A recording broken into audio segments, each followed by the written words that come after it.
অক্সিসালাইন অক্সিনিন group এরা দীর্ঘ 40-45 বছর ধরে কেমন করে বরিশাল শহরে ব্যবসা করছে আমরা জানি।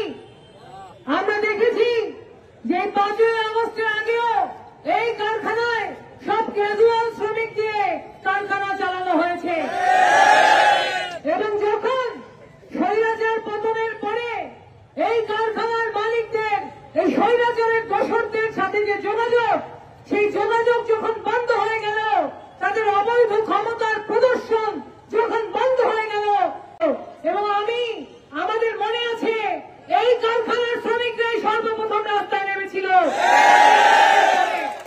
এবং সেই শ্রমিকরা যখন দাবি আদায় করল অক্সিনিন গ্রুপের 1550 জনকে স্থায়ী করা হয়েছিল, আমরা দেখেছি। তারপরে আমরা বেতন স্কেলের দাবি করেছি, সেই বেতন স্কেলও মালিক দিয়েছে।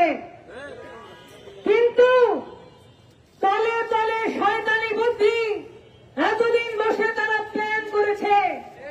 আমাদের যখন ভালো সময় যায় তখন আমরা সংগঠনের গুরুত্ব বুঝি না, আমরা খেয়াল করি নাই, আমরা টের পাই নাই।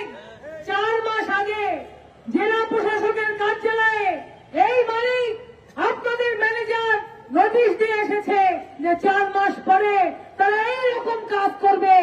কত বড় শয়তান, কত বড় ধূর্ত, কত বড় শ্রমিক বিরোধী কার্যক্রম তারা বলেছে। মালিকের নিয়ন্ত্রণে নাই, উৎপাদন হয় না, এই জন্য তারা একটা ডিপার্টমেন্টই বন্ধ করে দেবে। সেই ডিপার্টমেন্টে 550 শ্রমিক, তারা একদিকে ডিপার্টমেন্ট বন্ধ করার নোটিশ দিয়েছে, আর একদিকে আজকে কি নোটিশ দিয়েছে? আজকে নোটিশ দিয়েছে তারা নতুন নিয়োগ করতে চায়, অর্থাৎ স্থায়ী শ্রমিক বিদায় করো, অস্থায়ী শ্রমিক নিয়োগ করো। স্থায়ী শ্রমিক বাদ দাও, ক্যাজুয়াল শ্রমিক আনো। অর্থাৎ স্থায়ী শ্রমিক হলে কি হয়? তাদেরকে তো বেতন স্কেল দিতে হয়, তাদেরকে বোনাস দিতে হয়, ওভারটাইম দিতে হয়, তাদেরকে তাদের মজুরির এগেইনস্টে প্রভিডেন্ট ফান্ডের টাকা জমা করতে হয়, তাদেরকে বছর শেষে ইনক্রিমেন্ট দিতে হয়। এই জন্য তারা স্থায়ী শ্রমিক নিয়োগ করতে চায় না। সেটা তারা তখনও চায় নাই, এখন তারা সাহস পেল কিভাবে? আমরা জানি টাকার কাছে কোনো দল থাকে না।